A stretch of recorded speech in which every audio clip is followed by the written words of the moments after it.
Welcome to the Digital Marketer's Playbook. We're going to give you a crash course in the world of paid ads. So let's get right into it. So have you ever been scrolling through your phone, minding your own business, and then bam, an ad pops up for something you were literally just thinking about? Is someone reading your mind? What is going on?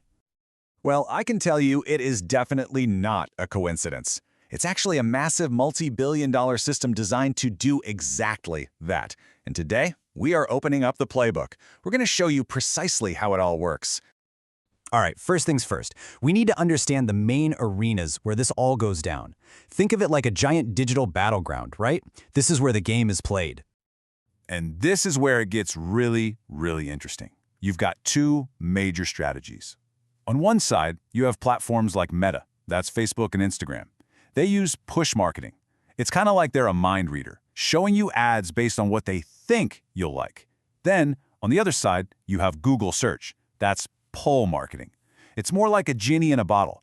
It waits for you to make a wish, to type in a search, and then it serves you up relevant ads.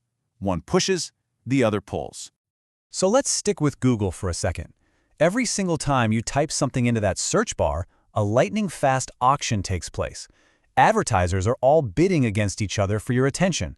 So, how does Google decide who wins? It all comes down to something called ad rank. You can just think of it as a score. The advertiser with the highest ad rank gets that coveted top spot on the page. It's pretty simple. Highest score wins. But it's not just about who's willing to pay the most. And here is the secret sauce. Your ad rank is made up of a few key things. First, there's your bid. That's the most you're willing to pay for a click. But then there's this other super important factor called quality score, and that's basically Google's grade on how good and how relevant your ad actually is. And they also look at the impact of your ad formats. So, you see, you can't just buy your way to the top. So what goes into a good quality score? Well, Google looks at three main things. First, ad relevance. Does your ad actually make sense for what the person searched for? Second, your expected click-through rate. Basically, how likely is it that someone's going to click your ad? And third, the landing page experience. After they click, is your website easy to use? Is it relevant? See, Google wants to give its users a good experience. If your ad helps do that, they'll reward you. Okay, let's switch gears and jump back over to Meta. How do you actually build an ad campaign on platforms like Facebook or Instagram? It's all about a very specific strategic setup. You can think of it like a pyramid with 3 levels. At the very top, you have the campaign. This is where you set your main goal, your big picture objective. Are you trying to get sales, leads, just traffic? Then, in the middle, you have the ad set. This is where you decide who you're targeting, your budget, and where your ads will show up. And at the bottom, the foundation, is the ad itself.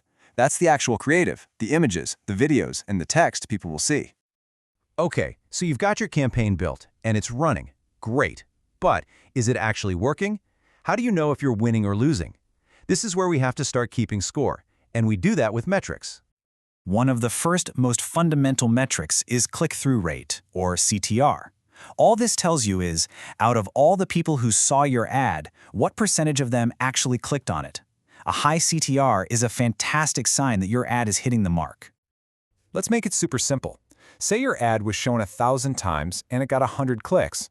You just divide the clicks by the impressions. That gives you a CTR of 10%. Simple as that. Next up, we have cost per click, or CPC.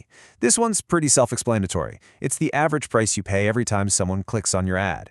The name of the game is usually trying to get this number as low as you can. So, another quick example. If you spend $100 and get 50 clicks out of it, your cost per click is $2. Easy stuff. And that brings us to the big one. The metric that really matters. Return on ad spend, or ROAS. This is the ultimate report card. It tells you exactly how much money you made for every single dollar you spent on ads. This is where you find out if you're actually profitable. So if you spend $1,000 on your ads and those ads bring in $4,000 in revenue, your ROAS is 4.0. What does that mean? It means for every dollar you put in, you got $4 back. Now that is a successful campaign. But, it doesn't always go that smoothly. What happens when the numbers look bad? Well, that's when you got to put on your detective hat. It's time to troubleshoot and optimize. So here's a classic scenario, something every marketer runs into. You're getting a ton of clicks. Your CTR is through the roof, but nobody's buying anything. The conversion rate is terrible. What on earth is going wrong? Well, the best marketers don't just guess. They use a system. A really simple and effective one is the problem, hypothesis, solution framework. First, you clearly define the problem. Then, you brainstorm a few possible causes. Those are your hypotheses. And finally, you test those ideas one by one until you find the solution. So, for our problem, here are some common hypotheses. Maybe your ad is basically clickbait, promising something it doesn't deliver. Maybe your landing page is just a mess. It's slow, it looks bad on a phone. Could there be an offer mismatch, like you surprise them with shipping costs? Maybe your page just doesn't look trustworthy. Or maybe it's something as simple as people don't know what button to click next. You have to investigate every possibility. And this really gets to the heart of it all. Great marketing is never about guessing. It's a constant cycle of testing new things, measuring the results, and then optimizing your strategy based on what the data tells you. So why have we gone through all of this? Because when you understand this playbook, you have a structured way to approach advertising.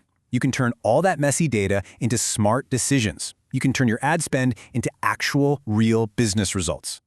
So there you have it. The playbook is now officially in your hands. We've gone through the strategies, the metrics, and the mindset. Now the only question left is, what are you going to build with it?